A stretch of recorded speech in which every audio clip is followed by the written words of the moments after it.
Hey guys, Josh from SoccerReviewsForYou.com, bringing you my review plus on-feet video of the kangaroo leather TechCraft Nike Hypervenom Phantom 2 in the canvas, volt, and black colorway. Now inside the box, they do include a string bag to go along with the shoes themselves. The string bag is volt in color with black strings, features a black Nike swoosh on one side, and the black Nike football branding on the other. Other than that, all you're going to find inside the box, as you guys can see, are the shoes themselves.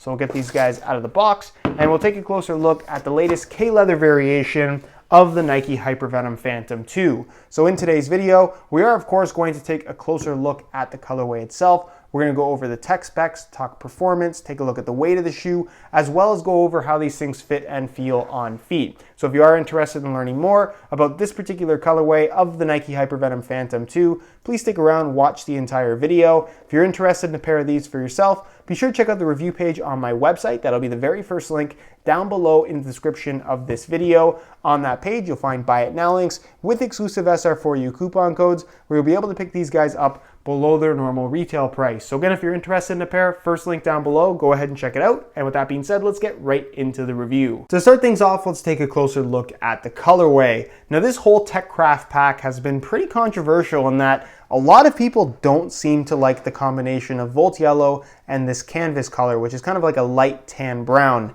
In certain pictures online, it looks gold, but in person, I can assure you, it's definitely more of a tan color as opposed to gold. And hopefully this video will be pretty accurate, or just the colors, so it's as close to in real life as possible. Now, for me, I don't mind the combination of the Volt Yellow and canvas, but I understand everybody has their opinions. So if you don't like it, you're not forced to buy the shoes. It's just that simple, but I'd be curious to hear what your opinions are down below in the comment section anyways. So Volt Yellow for the collar, the laces, where the middle of the shoe is, that isn't actually a tongue, it's just flying it just like the collar, the heel area, and then of course the entire sole plate and stud pattern is all Volt Yellow in color. It does not have the printed on graphic like you're gonna find on some of the standard colorways of the Hypervenom Phantom 2, so keep that in mind. Then you have this canvas color for the leather part of the upper that looks really cool in my opinion. It has this matte finish that gives the shoe this very kind of worn look, almost like an old pair of cowboy boots or something like that. But for me, the biggest takeaway from this particular colorway in terms of the leather portion is that because of this matte finish, it'll actually show scratches. So if I take my nail and scratch this little part of the upper, you're gonna notice that it leaves a mark. So as you wear these things from other players, from kicking the ball, from sliding on the ground, it's gonna scratch up the upper and it's gonna make it look very, very worn and tattered to a certain extent. So if you don't like that look, stay away from this color altogether, because like I said, they're gonna look very, very kind of roughed up, I guess is the best way to put it, after a few hours of wear time. As far as other accent colors are concerned, there's a little bit of black obviously in the outline for the Nike swoosh at the front, the ACC branding, the solid Nike swoosh, and the Hypervenom logo right there at the heel of the shoe, and then the ring around the top of the collar is also black in color. So that's pretty much it as far as the colorway is concerned. Again, let me know your opinions on it down below in the comment section. Do you like how these look? Why or why not? And with that being said, let's move on to the tech specs so we can learn a little bit more about the overall performance. As far as performance is concerned, the TechCraft variation of the Hypervenom Phantom 2 is an interesting modification to a shoe that hasn't been as well received as perhaps Nike would have hoped. One of the big complaints that a lot of people, including myself, have about the regular Hypervenom Phantom 2 is the Nike Skin upper, which you don't get on this particular version, in that the Nike Skin is not necessarily too thick. It's definitely on the thinner side, provides a barefoot touch on the ball. That's not the issue. It's that the material is very, very firm and lacks any kind of softness, which isn't necessarily uncomfortable, but it certainly isn't the most pleasant thing either. Again, depending on what you like. There's plenty of people that have the Phantom 2 and absolutely love them, but if you want something soft, the Phantom 2 just doesn't provide that sensation, whereas the TechCraft version of the shoe does change that to a certain extent. So in place of the Nike Skin upper, you have this leather material that is kangaroo leather. The quality is very good. It's fairly soft to the touch, at least a lot softer than what you're going to find from the standard Nike Skin version of the Phantom 2, but it doesn't lack the base material. So you can see that you still have the kind of Nike Skin mesh lining the back of this leather upper, and then you have the standard liner material underneath that as well. So yes, this shoe will feel more flexible than the standard version of the Phantom 2, but it doesn't necessarily feel soft either. It's a little bit softer than the Phantom 2, but not by much. I would argue that it's just a more flexible variation that's a little bit thicker and has a slightly more cushioned touch on the ball. But beyond that, the difference isn't as significant as you might expect. The finish on the surface of the upper obviously does have the little kind of engravings or little embossed lines going through the forefoot that do absolutely nothing when it comes to performance at the end of the day. They're flex grooves, if anything, and again, it's hard to argue that they do much for the overall performance of the shoe. They did incorporate the flywire cables on both the lateral and medial side, so despite this being a softer material than the standard Nike Skin upper, it's just as responsive. So if that's what you're looking for, the Hypervenom line is one of the best models that money can buy if you want the most responsive locked-in sensation possible. Your foot is not sliding around inside the shoe once you pull the laces tight, and the finish on the surface of the leather upper is like leather. It's smooth, doesn't really provide a lot of extra grip on the ball, but it's not too far off from the standard Phantom either. And then of course ACC all conditions control is also a feature, so you get pretty decent grip on the ball in wet weather playing conditions. The laces are off-centered, as you guys can see, and being that this is a Phantom 2, it does have the Flyknit running through the middle, all elasticated,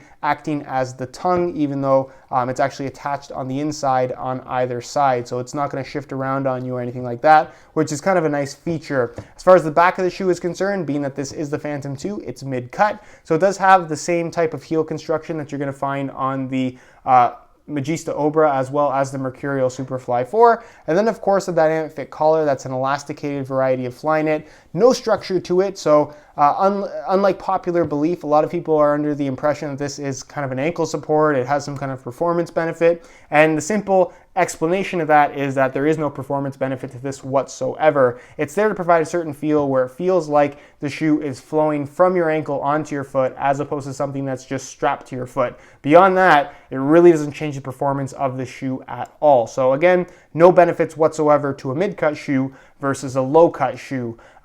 The collar itself, it's a little bit different design than what you're going to find on the Superfly and the Obra, in that the seam has been shifted kind of towards the medial side of the back of your leg or the back of your heel as opposed to directly down the middle, which I personally find to be a little bit more comfortable. Is it a big difference? No, but it's something that you will notice if you are coming from an Obra or a Superfly. On the inside, you have the synthetic leather liner, again, very similar to the Superfly and the Obra as I mentioned, and the insole, fully removable. Mesh liner on top. It's made from this ortholite type foam material that provides some pretty good underfoot cushioning.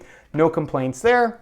And then the sole plate, it's made from a compressed nylon material, has some decent flexibility to it. And then of course you get the Hypervenom stud pattern that features all conical studs, similar to what you're gonna get from the Mercurials, but because the studs are rounded in shape as opposed to bladed, it doesn't provide quite as much bite, but you do get that freedom to twist and pivot. So not as aggressive as far as traction is concerned, but arguably a lot more maneuverable. So it's kind of a little trade-off there, depends on what you like. But for me personally, no issues with this stud pattern. It's actually one that I really enjoy wearing. So again, if traction is a concern for you, you shouldn't have too many concerns because the traction you get out of the Hypervenom line is actually pretty good. When it comes to weight, one question that people always seem to have about the TechCraft version of the shoe is whether or not it's heavier or lighter in comparison to the standard variation. So that's what we're going to find out right now by actually weighing them side by side with a standard Hypervenom Phantom 2 using this scale in real time. So keep in mind these are both in brand new condition and both the exact same size 9 US. So this is a very fair comparison.